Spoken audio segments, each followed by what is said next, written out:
So my name's Kayleigh Frost and I'm the Head of Clinical Support at Health Assured. Today we're going to be talking about sexuality and supporting LGBTQ plus individuals and their health and mental health and their well-being as well. I'm joined today by Jodie Hughes, the Clinical Support Manager at Health Assured, and Sophie Travis, the Counselling Manager at Health Assured. Hi guys. Hello. You okay? Yeah. Good. Well, first of all, what we'll do is I just want you to tell us a little bit about why you're here today, why you wanted to join in with this podcast. I think it's such a really important topic, especially with Pride Month coming up. I think that we shouldn't just be celebrating and having these conversations 1 month a year. And I'm sure you guys both agree, we need to make this a very natural part of the general dialogue when it comes to supporting wellbeing. So, Soph, why are you here today? It's something that personally I'm really passionate about. Therapy changed my life, counselling changed my life as a member of the LGBT community, and also in my private practice I work specifically with LGBT youth and adults as well. Amazing. So it's just something that I'm super passionate about and have that experience of working with the community as well. Amazing. You're well placed to support with this podcast. Jodes, why are you here today? Yeah, similar to Sophie, like I've got a personal passion about this.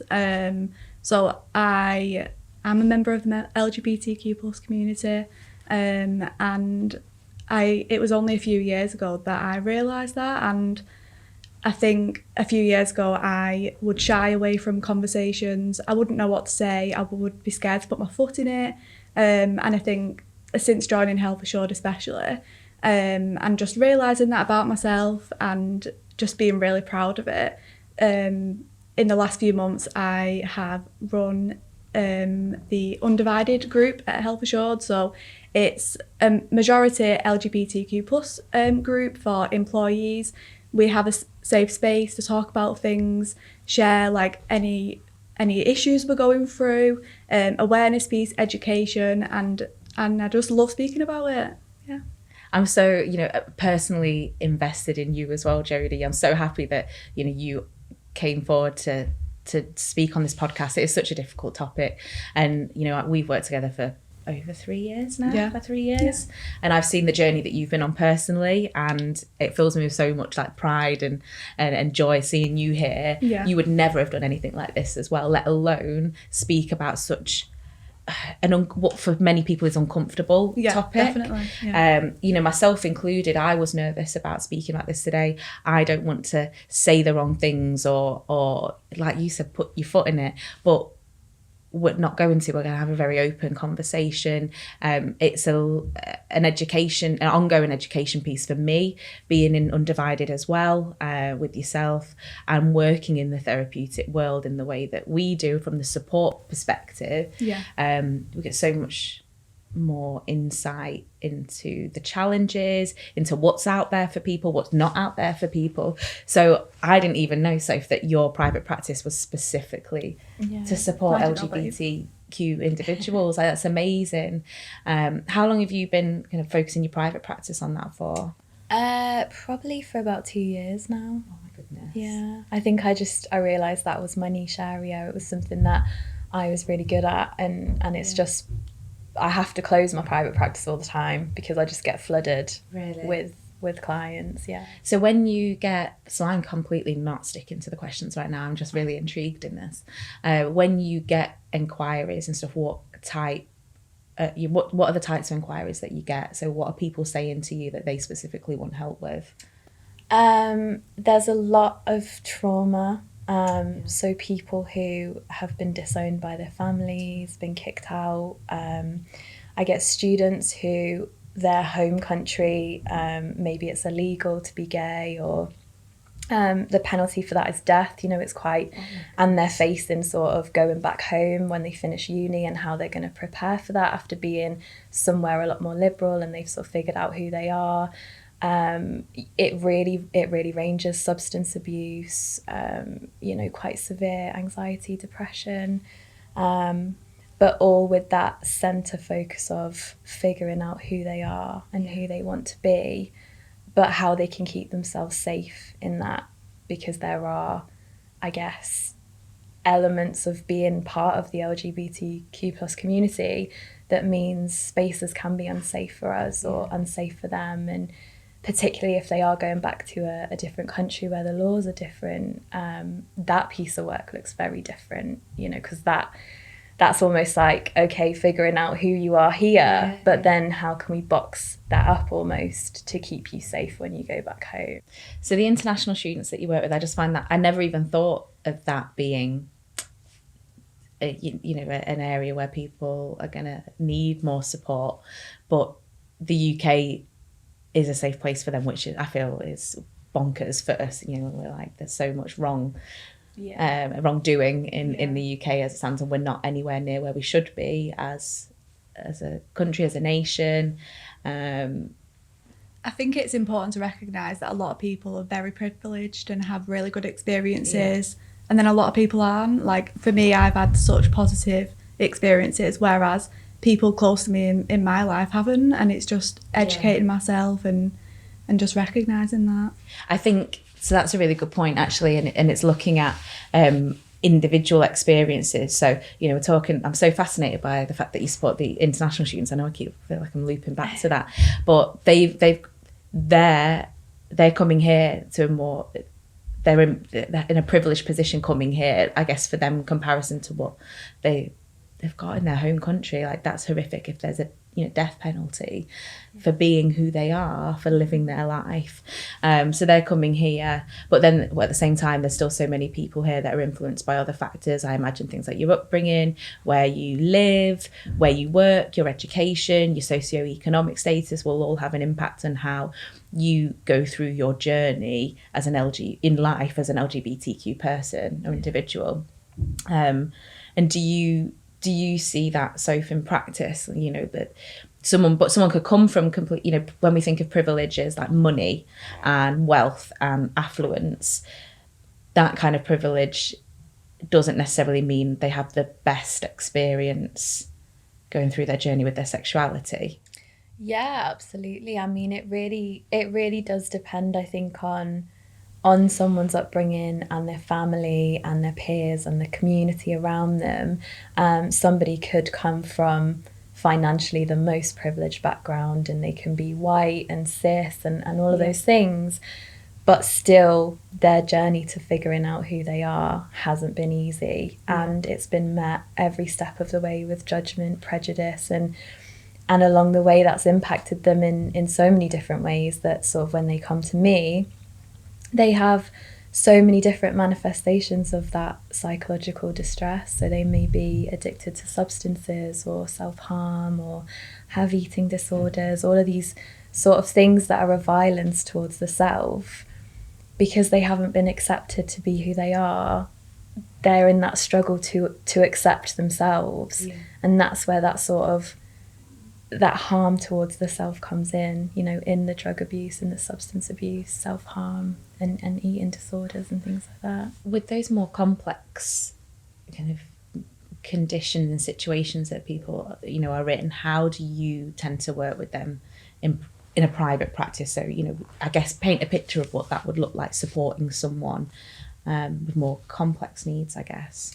So in the longer term support, because often they'll come to me with the specific issue. They'll say, you know, I have an alcohol addiction or whatever it is. And I always say to them, I'm not interested in focusing on that addiction, because I don't think that's actually the problem. I think that's the outlet. That's what you're doing to get by. What I'm interested in is what's going on behind that addiction, what's driving that addiction. And that's what we're going to look at. That's what we're going to focus on. And that's often a place that clients don't want to go to. It's painful. There's a reason that they're escaping it with a substance or with self-harm, whatever it is. But that's where I go. And it is a longer term piece of work, because it's not something you can rush into, because people aren't ready to you know, it's often something they've packed away in a box and pushed way back, and I'm telling them, go get that box that you've pushed over there 10 years ago and bring it to me, and let's open it up together, and that takes time and trust and space. Do you work with any older individuals where, so you said, you know, adults and young people, but people that maybe now, I guess, you know, maybe 20, 30 years on, dealing with the issues maybe associated with their journeys with their sexuality? Yeah, 100%. But that I don't always recognise that that's what's going on. So they may come to me, like I said, with one particular issue, and when we start to unpack everything, it's almost like a caterpillar into a butterfly. They just start to flourish into who they were always meant to be, and I don't know who that person was always going to be, and they don't. We kind of figure it out together, but the shift can be so huge. How do you, so, you know, both of you, you know, thank you very much for saying, you know, you both you're members of the LGBTQ plus community yourselves. When you're working with individuals that are have been through the majority of the time very traumatic journey, how do you not bring in your own kind of lived experiences, you know, not try and blur boundaries and become too, you know, personally invested in that? So what do you do to separate that? I think as a counsellor, you have to always be really aware of counter-transference. And it takes a certain skill to as you're having a conversation with someone, as you're in that therapeutic space, to check in with yourself and go, is this my stuff or is this their stuff? And almost stop yourself if you feel like you're bringing too much of your own curiosity and self into the space, because it has to be about them.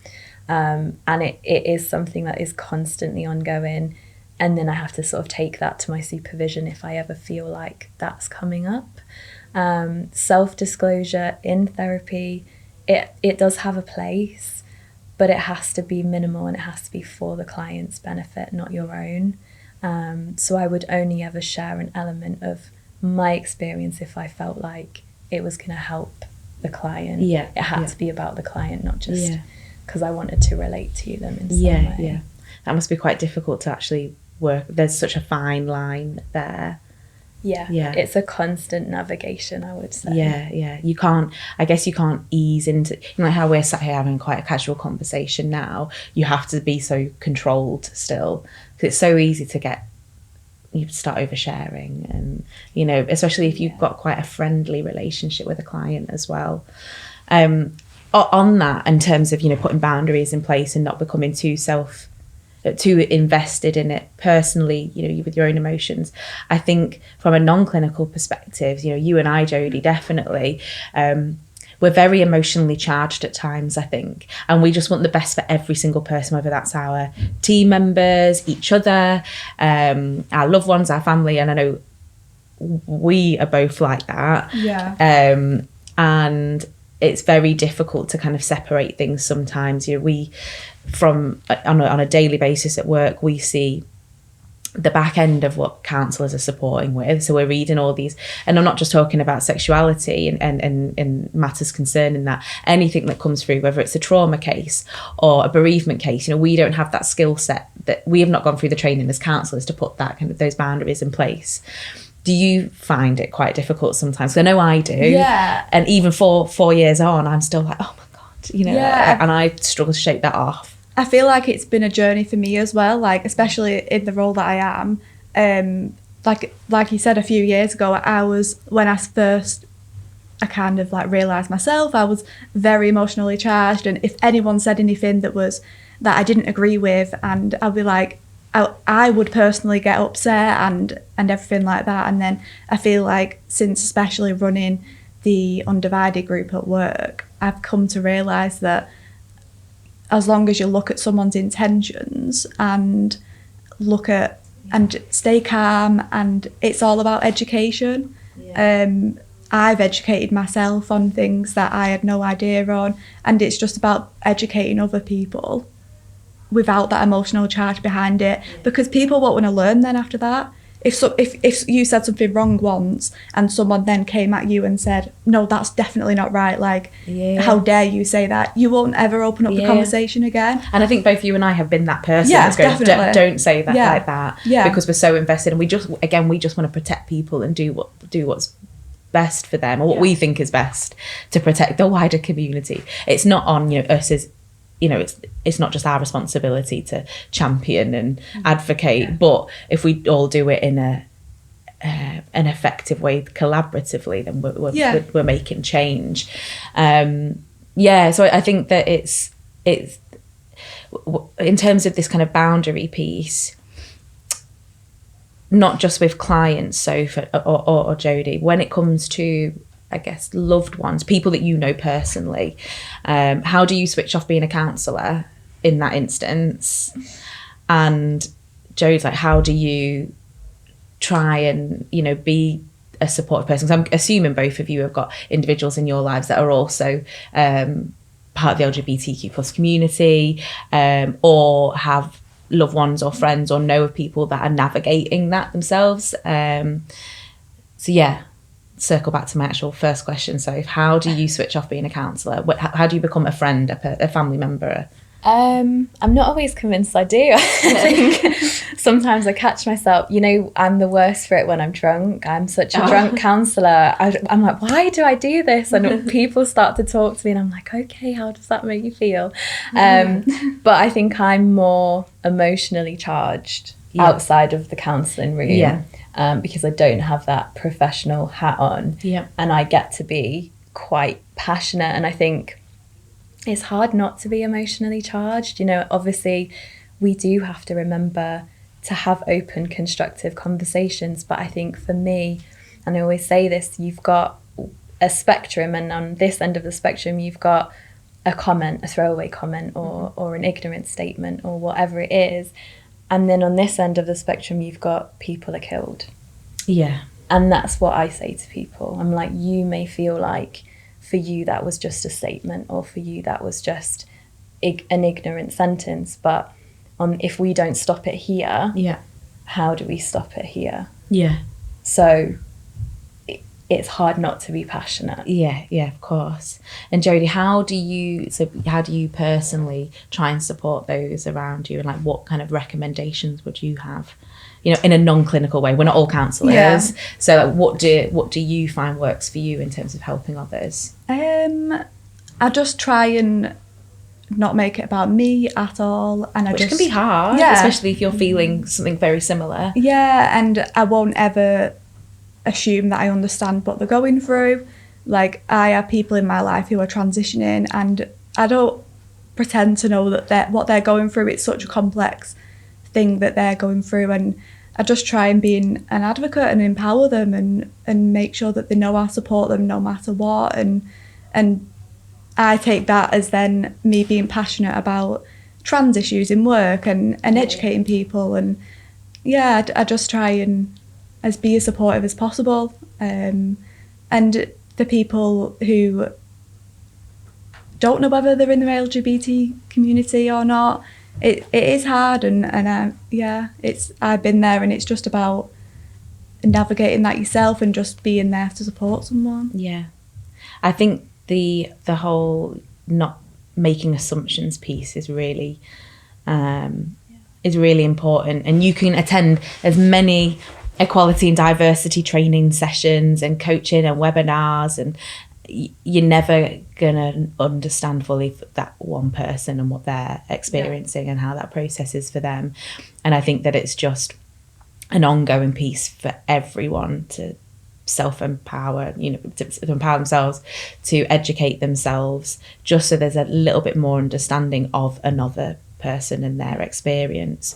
What would you say then? So if we think about how other people can support, we could probably talk about this for hours and hours, all the different ways that like you can help someone, whether you're an employer helping an employee, whether you're a colleague at work wanting to help someone, whether you're in university, college, something like that, and that there are individuals that are perhaps struggling, and you need to start, I guess, to broach this with them. They've not necessarily come to you going, I'm having issues, you know, coming out, or figuring out who I am and what my sexuality is, or I'm having issues with, I don't know, homophobic comments or whatever that may be. But you know, you've got an inkling that someone is struggling. How do you start and open those conversations? So if I'll go to you first. I was like looking at you both. I think it's important to remain open and non-judgmental in every interaction we have, and without making assumptions, it's offering that space. So, and reflecting to people, so saying, I've noticed you're not yourself recently, or I've noticed this about you, is everything okay? I want you to know this is a safe, confidential space. You know, I'm here for you if you need me. And just opening that space and trusting that person to enter that space when they're ready. You know, we can't pull things out of people, we can't force things out of people, but letting them know that we're there and we can support. The patience is really key there. You've got to be patient with this person, and that's with any concern that you have over a loved one or someone that you know or work with or whatever. You know, if you know that they're perhaps struggling with a breakup or a bereavement or a traumatic event, they've got to be safe and certain and ready to offload and share their experience with you. Yeah, absolutely. Have you got any top tips, Jodes? I'd say, so in my team at work, like, I am such an open book. Like, I speak about everything and everything with them, and I feel like because I am so open about things, about my own struggles, about my own experiences, and I'd say I'm pretty open in work as well in general. Yeah. We're oversharers. Yeah, we're very oversharers. We're an open book. And I feel like because I am like that, my team and people around me are more likely to not come to me, but come to anyone, and they just feel like it's an open, safe space to be able to talk about things. And that's at the very least anyone can do, and just make sure that people know they are in a safe space, especially at work. Yeah. It can be such a daunting thing to even mention the word LGBT in work, and I feel like if you know that you are safe, like, speaking about things, like, it would be such an empowering experience to be able to know that you are safe in work. Well, being open about sexuality outside of work, I feel in many instances for many people is much easier, especially if you're you're surrounded by open and accepting individuals, perhaps might be a member of LGBTQ plus community themselves, or are an ally. You love and trust your friends, and in some instances, in many instances, they're supportive family members around you as well. When it comes to a structured setting, whether that's in academic setting or a work setting, people are worried about the stigma that's still attached with coming out, for example, or identifying as gay, lesbian, trans, whatever that might be, because of all the historic connotations with how individuals have been treated in the past.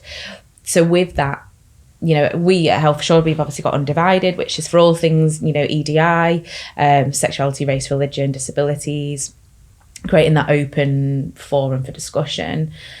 Do you think that every workplace should have something, and every kind of school? I know you're gonna straight away. Do you think it's really beneficial to have something like that and have a safe place for employees internally?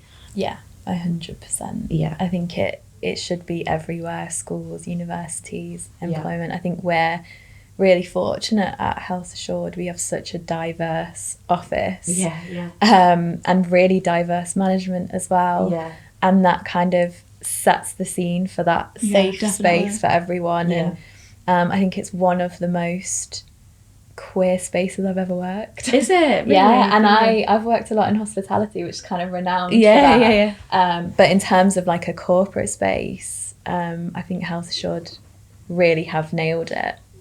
I think a lot of that comes from, it wasn't an overnight thing.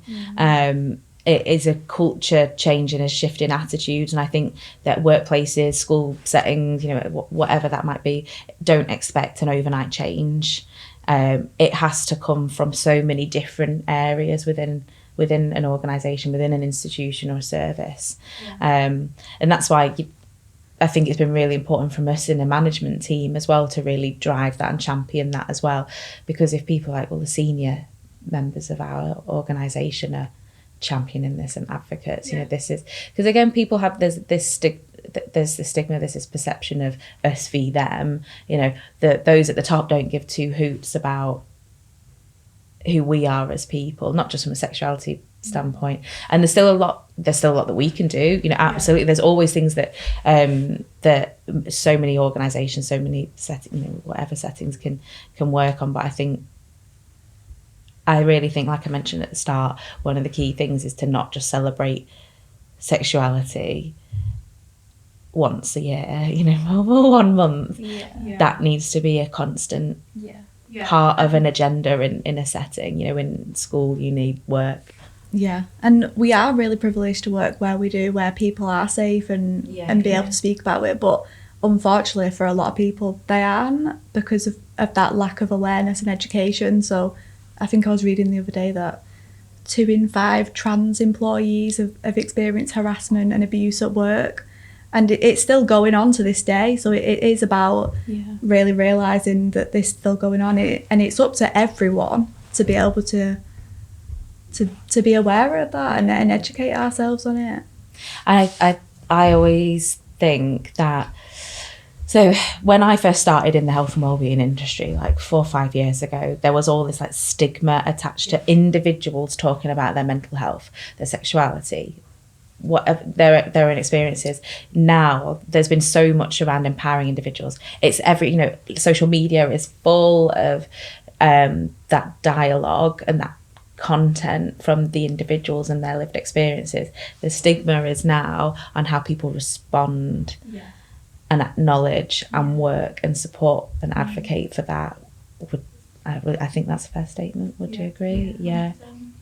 There's still a lot more that can be done for individuals that aren't confident or don't feel like it's safe for them to disclose or come out or share it, you know, their own experiences. But I think we've come a long way just in the space of 4 or 5 years. And I think the advent of, you know, us living in a digital world has massively helped with that. But still a long way to go. And just when I was thinking about the stat that you said about 2 in 5 trans people, that's of the people that came forward for that survey. Think of all the people that do not feel like they can ever come out and openly transition, which is really sad. Like that's, you know, and it's disappointing that that's where we are. But I think then I think about the people that you work with, Sophie, like we've still got a lot of work to do in the UK, but we're light years ahead of countries where it is illegal to, like, I still can't, that just boggles my brain. We were speaking about it when we was coming here, like we have to think about where we're going on holiday. You know what, I was thinking that one of my best friends, she's married to a woman, but they can't go, they really want to go and see the pyramids. They couldn't go as a married couple. They couldn't go as wives together to Egypt because they would be arrested, which is obscene and it's abhorrent.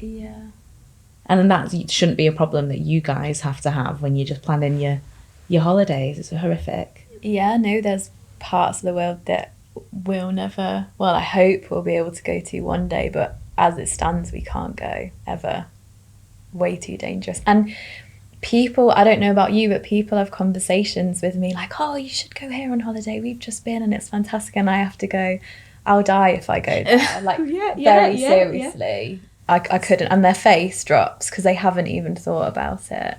But it's true. I think that's something that many people don't even think about. No, absolutely, like bonkers. You know, when you work, I'm still so fascinated, sorry. You know, when you work with the individuals, like international students or people that come over to UK, do any of them just decide, you know what, no, I'm not going back, I'm going to set up my life here and actually live a fruitful life? So some students, if they can, but obviously our immigration laws are really strict now, especially I think they changed the minimum earning and things like that, so that's really put a barrier in place for a lot of these students. You know, if they didn't do a degree in a healthcare role, if they're a nurse or something like that, it's quite easy for them to stay, but if they haven't, there isn't much choice for them. They have to which leads into its own other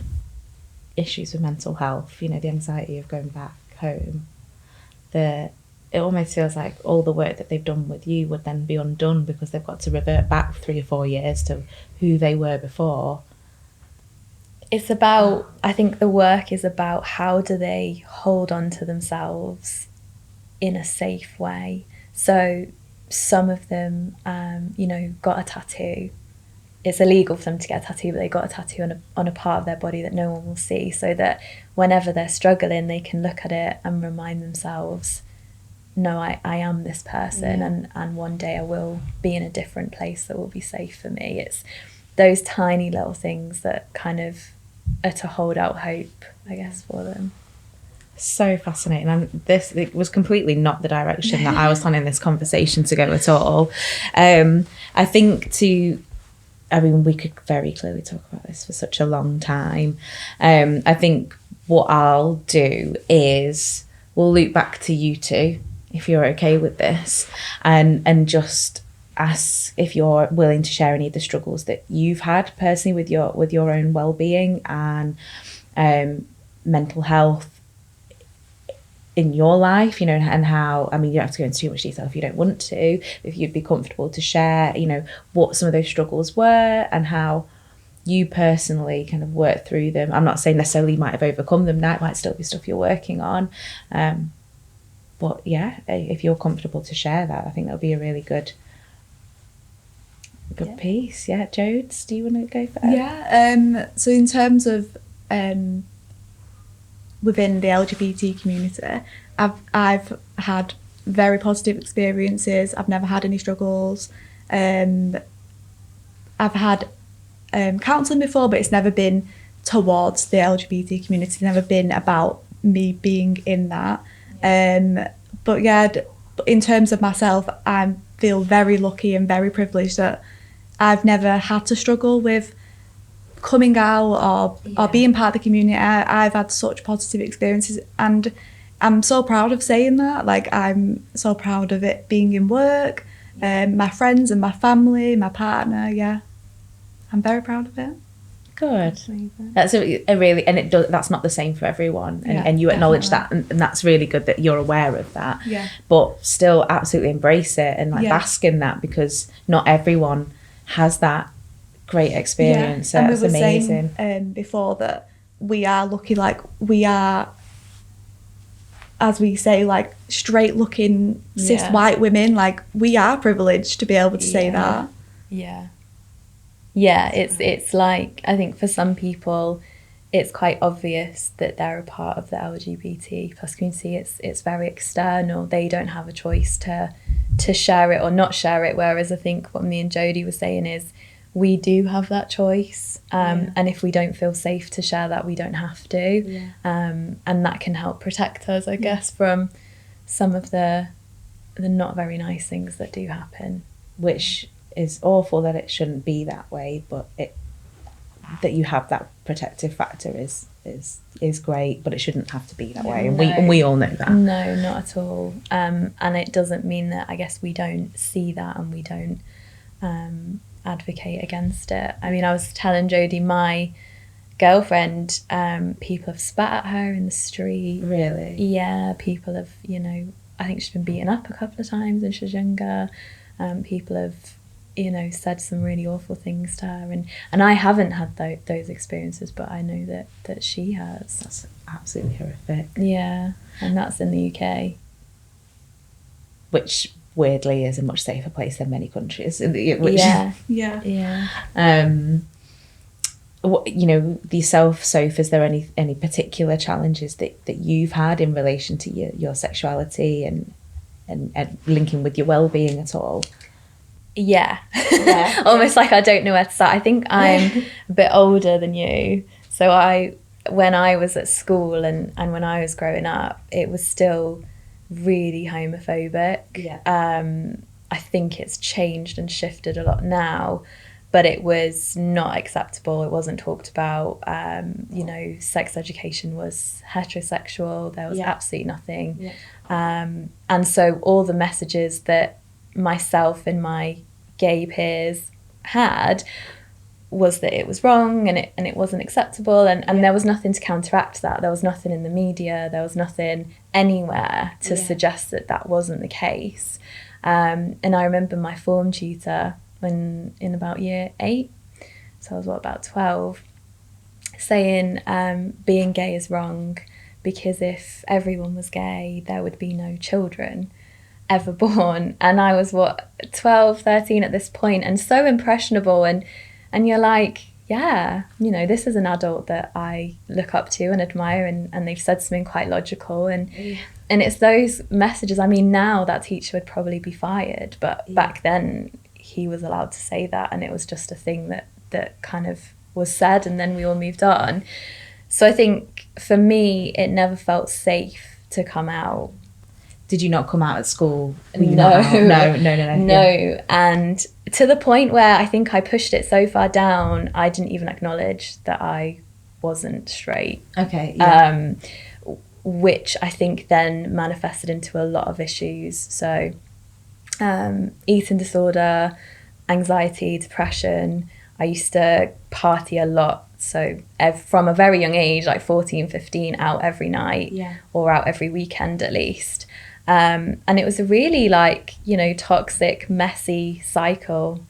You know, my mental health was just really bad, but it always had been bad. So I never really knew any different. I don't think I realised. It's only looking back now, I think, oh God, you know, poor baby me. Yeah. And like I said, I had therapy and it changed my life. I'll forever be in debt to my therapist. You know, she was an amazing, beautiful human being. And if I hadn't have had that, you know, long-term sort of like healing work, I certainly wouldn't be where I am now. Thank you so much for sharing that. And I'm sure, like you said, where would you start? You could talk so much for that with that. And so thank you very much, both of you, for sharing. I think I can, you know, the whole school piece. I think we probably would have gone to secondary school at a similar time, I reckon. And I went to an all-girls school. Immediately, you can think, you know, all the types of things that were said. And there were two classmates of mine that everyone had suspected were more than best friends. Again, we really didn't fully understand, and the D word would be thrown around constantly.